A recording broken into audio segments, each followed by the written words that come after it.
আমরা এই জেটে ফ্লাই করতে চলেছি, যার একটা ফ্লাইটের মূল্য হলো $5,00,000। আর আমরা $25,000 প্রাইভেট জেটেতেও ফ্লাই করব, আর একটা $10,000 ফার্স্ট ক্লাস সিটেতেও, আর একটা ব্লিনেও, আরো অনেক কিছু। কিন্তু পৃথিবীর কিছু লাক্সারিয়াস প্লেনে যাত্রা করে কেমন লাগে সেটা দেখবার আগে আমরা পৃথিবীর সব থেকে সস্তা প্লেনে যাত্রা করব। এর অবস্থা খারাপ। এই নাও $1। আমি খুবই নার্ভাস। তোমার নার্ভাস হওয়ার কোনো দরকার নেই, আমি হাফ ডজন বার এটা করেছি। আপনি এটা 6 বার করেছেন। এর আওয়াজটা লন মোভার ইঞ্জিনের মতো কেন? পৃথিবীর সব থেকে সস্তা প্লেনে যাত্রা করার সময় এসে গেছে। আরে না, আরে না, ও মাই গড, ও না, আমরা অনেক জোরে যাচ্ছি ভাই। Bye Jimmy. এটা আমার একদমই সেফ মনে হচ্ছে না। ওর ক্যামেরার সঙ্গে Wow! একটু ধাক্কা লাগছিল, একটুর জন্য বেঁচে গেল। তুমি সিট বেল্ট বেঁধেছো তো? আপনি আমাকে শুধু বাঁচিয়ে রাখার দিকে ফোকাস করুন। আমি চেষ্টা করছি। ঠিক আছে, ও এখন হাওয়াতে আছে। চ্যানেলটা আমি নিয়ে নেব। আমি আমার ফুটেজ পেয়ে গেছি, চাইলে ল্যান্ড করতেই পারো। না, ও প্লিজ চলো, এবার চলো। ও আমাকে স্যালারি দেয়, একটু সাবধানে।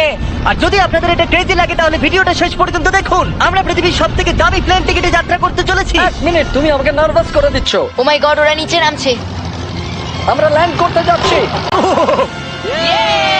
মাটিতে চলে এসেছি, আমরা বেঁচে গেছি। আমাদের পরের প্লেনের ফার্স্ট ক্লাস টিকিট হলো $1,000। তাহলে ব্যাপারটা এই হলো বয়স, আমি সমস্ত ফার্স্ট ক্লাস টিকিট কিনে নিয়েছি, তোমরা যেখানে খুশি বসতেই পারো। তোমার কি একটু মিরাকেল মিস্ট লোশন চাই? কেন? কারণ এটা ফার্স্ট ক্লাস ভাই, খুবই ঠিকই আছে। যত্ন। হ্যাঁ?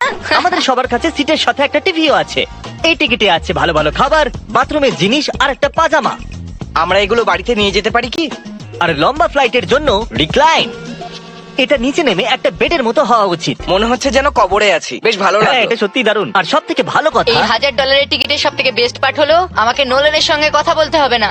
আমার এই গ্লাসটার জন্য অসুবিধা হচ্ছে, এটা আমাদের বিচ্ছেদ ঘটাচ্ছে। আমি পেছনে হ্যাঁ, একা। এটাই তো আমার পছন্দ হওয়ার কারণ। এতে শুধু একটাই কমতি আছে, এখানে আমরা অতটা প্রাইভেসি পাচ্ছি না। লোকগুলো যাওয়া আসা করছে বলে ভিডিও শুট করতে অসুবিধা হচ্ছে। তাহলে চলো দেখা যাক এর থেকে 10 গুণ বেশি দামি প্লেনে বসে কেমন লাগবে। আর এটা হলো $10,000 প্লেন টিকিট। ও ভাই, এটা তো দারুণ দুর্ধর্ষ। পা রাখার জন্য আনলিমিটেড জায়গা আছে। দেখো এখানে আপনি কি কি পাচ্ছেন সেটা দিয়ে শুরু করা যাক। একটা ট্যাবলেট, একটা বড় টাচ স্ক্রিন টিভি, আমার নিজের একটা ইনসি ড্রিঙ্ক বার, স্ন্যাক্স। এটা ফেস্টিভ্যাল চকলেট বার নয়, আমার রিফান্ড চাই। আমরা ওয়াইফাই দিয়েও কানেক্ট করতে পারি। যদিও আমরা সিটের জন্য 10,000 দিয়েছি, কিন্তু ওয়াইফাই এর জন্য আলাদা করে $20 দিতে হবে। ওটা ফ্রি নয়? আমরা টেক অফ করতে চলেছি, যেটা খুবই দারুণ হতে চলেছে, কারণ সেটা আমি টিভিতে দেখতে পাচ্ছি। আর যেহেতু এটা 16 ঘন্টার জার্নি হতে চলেছে, তাই আমি দেখুন এই বাথরুমটা কত সুন্দর। এখানে আছে একটা সিঙ্ক, একটা টয়লেট আর একটা শাওয়ারও।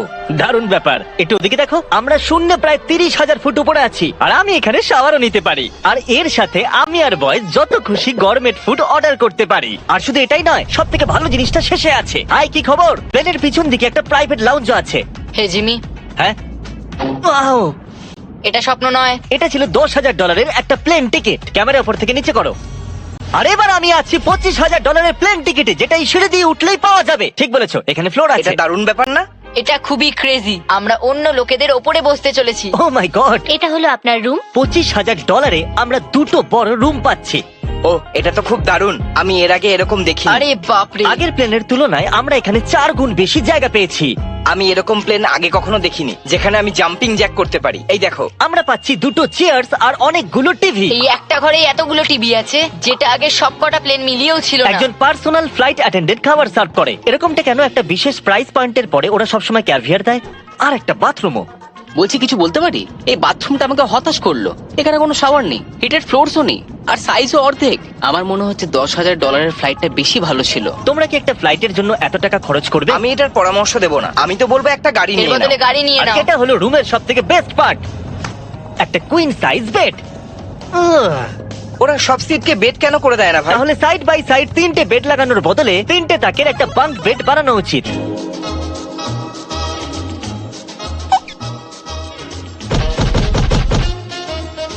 Good morning. ঘুম তো খুব সুন্দর হয়েছে। কাল উঠে পড়ো, আমরা ল্যান্ড করতে চলেছি। আমি একটা পাথরের মতো ঘুমিয়েছি। এটা ছিল পৃথিবীর সব থেকে দামি কমার্শিয়াল ফ্লাইট। এবার সময় এসেছে প্রাইভেট ফ্লাইটের। তাহলে এটা হলো $1,00,000 প্লেন। এটা অনেকটা বড়। এই প্রাইস পয়েন্টে আমরা পাচ্ছি একটা পুরো প্লেন। Private, private, private. ভাই, এটা তো ইয়টের মতো। এটা তো অসাধারণ। এটা তো সত্যি অসাধারণ। তুমি একটা ক্রেজি জিনিস জানতে চাও? এখানে একটা নয়, এমন 4টে রুম আছে। এখানে লাউঞ্জ এরিয়াও আছে। ভাবলাম এটুকুই থাকবে। গাইজ, একটু এদিকে এসো। এটা কোন ঘর? এটা লিটারালি একটা লাউঞ্জ এরিয়া যেখানে অনেক স্ন্যাক্স আর একটা বড় টিভি আছে। আর যদি ক্লান্ত হয়ে পড়ো তাহলে একটা প্রাইভেট বেডরুমও পাওয়া যাবে। ডুড কি এটা একদম হোটেলের মতো। আর সবার শেষে আছে একটা বাথরুম। তারিক, এখন তুমি তোমার মুখটা বন্ধ রাখো। চুপ করো। এটা দারুণ। বাথরুমে এখানে একটা সিটও আছে। তুমি কখনো এর থেকে অর্ধেক সাইজের জেট দেখেছো? না। কোনোদিন তাহলে না। আমরা আমাদের প্রাইভেট জেটেতে আছি। কি কথা বলা উচিত? হ্যাঁ, আমি বলছি আমি আগের বছর বেঁচেছিলাম স্মিটারিজ অ্যাকাউন্ট। এই দাঁড়াও, আমার মনে হচ্ছে আমি পেছনের দিকে সাবধানে। যাচ্ছি। ও গোপ্রো! বুঝতেই পারিনি আমরা টেক অফ না, করছি। আমার ক্যামেরা! দাঁড়াও! এটা একটা পাগলামি।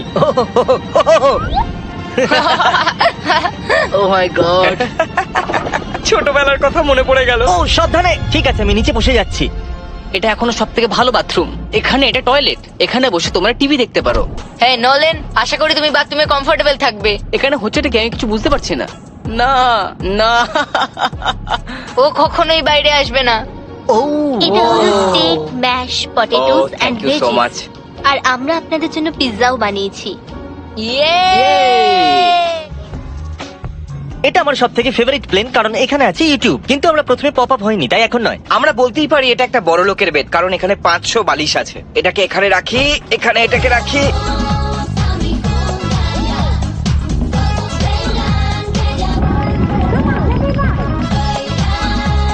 এবার এই জিনিসটা আমি ওড়াবো। একটা প্রাইভেট প্লেনের এটাই বিশেষত্ব, আমরা যখন যা খুশি সেটাই করতে পারি। কার্ল প্লেন ওড়াচ্ছে, চ্যান্ডলার পিৎজা খাচ্ছে, ক্রিস একটু ঘুমিয়ে নিচ্ছে, জানি না নোলান কোথায়। আর প্রাইভেট ফ্লাইং এ কোনো লেবার হয় না, আর কোনো টিএসও থাকে না, তাই অনেকটা সময় বেঁচে যায়। এই জন্য প্রত্যেক বড় লোক একটা করে প্রাইভেট জেট কিনে নেয়। হে গাইস, আমরা আর কিছুক্ষণের মধ্যেই ল্যান্ড করব। কাল দরজা খোলো, আমরা ল্যান্ড করতে চলেছি। আমাকে এখান থেকে বের করো।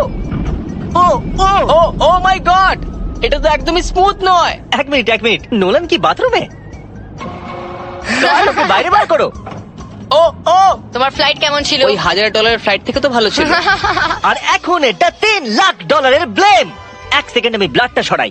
তোমাদের চোখের কাপড় সরানোর আগে কি মনে হচ্ছে ব্লেমে কি লেখা আছে? ওটা কি নলেনের ফোন নাম্বার? সত্যি নোলানের ফোন নাম্বার তাহলে লেখা আছে? মজাদারই হতো। পরের বার। এখন চোখের কাপড় খুলে ফেলো আর পিছনে ঘোরো। আরে আই হার্ট গার্লস মম। ও মাই কেন? গড! এ সত্যিই ভালোবাসে। না গার্ল, ও শুধু হৃদয় দিয়েছে, ও ভালোবাসে না। না, কি সব ভালোবাসি তো। লিখেছে? ও আমি কি একে ধাক্কা মারছি? উ এটা তো নড়ছে। এই বড় এয়ারক্রাফটটাকে দড়ি দিয়েও টানা যায়। আর আপনারা হয়তো ভাবছেন আমি $10 লাখ দিয়ে এই বড় ব্লেমটাকে কি করে এফোর্ড করতে পারলাম। জিপ রিক্রুটার একটা রিক্রুটিং প্ল্যাটফর্ম যেখান থেকে আমি সবাইকে রিক্রুট করি, যেমন এডিটর, ক্যামেরাম্যান, অ্যাকাউন্টেন্টস। দেখা যাক এতে উঠলে এটা নিচে আসে কিনা। এ মাটিতে নেমে গেল। মানে আমি মোটা মানে তুমি ব্যায়াম করো। অথবা মোটা। জিপ রিক্রুটারে লোকেরা তাদের কাজ খুঁজতে যায়। যদি ব্লেমটা ক্র্যাশ করে অথবা ধরো আমি মরে গেলাম, তাহলে হ্যাঁ। তুমি জিপ রিক্রুটারের সাহায্যে নতুন জব খুঁজতেই পারো। এটা তো সত্যি Yay! খুবই সহজ। থ্যাংক আমার ইউ এই ব্যাপারটা বন্ধু। ঠিক পছন্দ হলো না। ঠিক আছে, চলো যাওয়া যাক। বিদায় চ্যান্ডলার। গুড বাই, সারা জীবনের জন্য। ও কি সারা জীবনের জন্য ওখানে বললো? ও অন্য কিছু প্রমোট করতে পারতো, কিন্তু ও কার্লের মাকে বেঁচেছে। ভয় লাগছে। এর স্পিড তো বাড়ছে। ঠিক আছে, এবার রেসে দেখা হবে। ও, আমি তো বলতেই ভুলে গেছিলাম। আমরা এই ব্লেমটাকে 1.5 লাখ লোকেদের উপর দিয়ে নিয়ে যাচ্ছি, যেখানে পৃথিবীর সব থেকে বড় ইভেন্ট হচ্ছে। আর কার্ল এই কথাটা জানেই না। এই ব্লেমে আমি মরে যাওয়ার আগে আমি জিপ রিক্রুটার সম্পর্কে বলতে চাইছি। আমরা সাম্প্রতিককালে জিপ রিক্রুটারে জব পোস্ট করেছিলাম, আর আমি এখন একটা ক্যান্ডিডেটকে কল করে ইন্টারভিউ নেব। এই থমাস, জিপ রিক্রুটারে তোমার অ্যাপ্লিকেশন দেখেছিলাম, শুনতে পাচ্ছ আমাকে? হ্যাঁ, শুনতে পাচ্ছি। আপনি কি মিস্টার বিস্ট? হ্যাঁ, আমি মিস্টার বিস্ট। সেটা অবশ্য দরকার নয়। সরি, আপনার আওয়াজটা বড্ড কম আসছে। হ্যাঁ, কারণ আমরা একটা ব্লেমে আছি। এটা বলো, তুমি কবে থেকে এডিটিং করছো?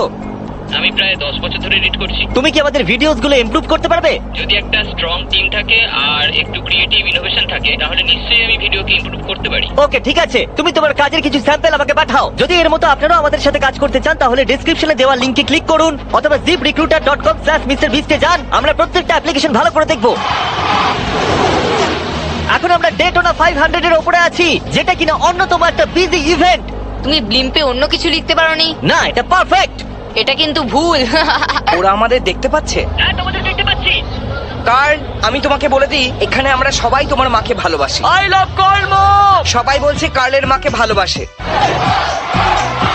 কার্লের মা, যদি আপনি এটা দেখেন, আপনি খুবই একজন ভালো মহিলা। তুমি পাগল। তোমার মায়ের জন্য। আর এখন সময় এসেছে পৃথিবীর সব থেকে দামি প্রাইভেট প্লেন টিকিটের। হাই, হাই, আপনাদের স্বাগত। আমি রিকোয়েস্ট করছি আপনারা জুতোটা খুলে ফেলুন, কারণ এই কার্পেটটা $20 লাখ। এ বললো রিকোয়েস্ট করছে কিন্তু রেগে। আর স্কোয়ার ফিটের দিক থেকে দেখতে গেলে এটা আমাদের বাড়ির থেকেও বড়। এই জেটটা কত বড় সেটা ভাবাটা প্রায় অসম্ভব। তাহলে এখানে আছে একটা বেডরুম, ওয়াও, আরেকটা বেডরুম, আরেকটা বেডরুম, আরেকটা বেডরুম। হাঁটতে থাকো। এটা ক্রুদের জন্য, এটা আরেকটা বেডরুম। কি পেলে তুমি? আমার বেড। এই প্লেনে বেডরুমের উপরেই অনেক খরচা করা হয়েছে। Gold plated syncs, multiple showers. দাঁড়াও, এর মধ্যে কি আছে? টয়লেট ভাই। এই প্লেনে নিজস্ব একটা থিয়েটার রুমও আছে, একটা লাউঞ্জ আছে যেখানে 12 জন বসতে পারে, আর এখানে এই দিকে আছে একটা লিভিং রুম। এই সোফাটা তো আমার বাড়ির সোফার থেকেও অনেক বড়। আর আমি বলে দিই, এখনো পর্যন্ত এই প্লেনের 1/3 দেখেছি আমরা। আরো আছে নাকি? কি? ও এখানে তো দারুণ গেম আছে। আমরা ফ্লাইট অ্যাটেন্ডেন্সে বেডরুমে ডাকতে পারি। যদি আমরা সবসময় এভাবেই যেতাম তাহলে আমি হাওয়াতেই থাকতাম। ও এটা কি? সরি, লাইট অন অফ করছি আমি। আমরা এই রুমটাকে কি করে মিস করলাম? আমরা পুরো প্লেনে ঘুরেছিলাম না? যদি তোমার মনে হয় তুমি সবকিছু দেখে ফেলেছো, তাহলে বলে দিই প্লেনেতে ম্যাসাজ রুমও আছে। কেমন আছো কার্ল? এটা দারুণ। তো এটাকে সত্যি টাচ করা বারণ। জেন্টলম্যান, আমরা এই প্লেনটাকে কি করে এফোর্ড করতে পারলাম? আমি বলবো আমাদের ফ্যান্সদের জন্য। আর এই জন্য আমরা এই $5 লাখ প্লেন জার্নিতে র্যান্ডমলি কিছু সাবস্ক্রাইবারকেও ডেকেছি। এর আগে কোনো প্রাইভেট জেটেতে বসেছো? না, আমি প্রথমবার উঠলাম। আর এটা পৃথিবীর সব থেকে দামি প্লেন। আমি প্লেনে এরকম জিনিস কখনো দেখিনি। দারুণ এটা। এক্সকিউজ মি ম্যাম, হ্যাঁ, এটা বলুন। এখানে কি? এটা গ্যাস স্টেশন চকলেট। এটা কি ফেলে দিতে পারবেন প্লিজ? মনেই হয়নি সত্যি ফেলে দেবে। এবার থেকে আপনার এই চকলেটগুলো সার্ভ করা উচিত, ঠিক আছে? বুঝে গেছি। এর নাম হলো ফিস্টেবলস, এই পৃথিবীর হাইয়েস্ট রেটেড চকলেটস। আর এইদিকে কি আছে? হ্যাঁ, এদিকে কোনো সিক্রেট রুম হতে পারে। এই রুমটা তো ক্রুয়েদের। ওরা আমাদের অদ্ভুত ভাবে দেখছিল। অ্যাটেনশন বয়েজ, আমরা টেক অফ করতে চলেছি। সিট বেল্ট বেঁধে নাও, হইচই বন্ধ করো। Thank you. বেসিক্যালি এই ধরনের প্লেনে কারা যাত্রা করে? Business people. ওদের তুলনায় আমার বোকা বন্ধুদের কেমন হ্যাঁ, লাগছে? ওরা একটু ছেলে মানুষ তো বটে। এই প্রাইস পয়েন্টে ওরা হাইয়েস্ট কোয়ালিটি ফুড সার্ভ করে, যেটা আমরা প্লেনে যেখানে খুশি যখন খুশি চাইতেই পারি। আমাদের নিজের প্রাইভেট মাস্টার সুইটেও। তোমার কি চাই? আপনারা জানেন যে আমরা কোথায় যাচ্ছি? না। আমরা আপনাদেরকে ডিজনি ওয়ার্ল্ডে নিয়ে যাচ্ছি, আর আপনাদের কাছে 2 দিন আছে। আপনারা যা খুশি করতে পারেন, সমস্ত টাকা আমরা Oh my দেবো। God! যদি আপনারাও পৃথিবীর সব থেকে দামি প্লেনে ঘুরতে চান আর 2 দিন বিনা পয়সায় ডিজনিল্যান্ডে ঘুরতে চান, তাহলে সাবস্ক্রাইব করুন।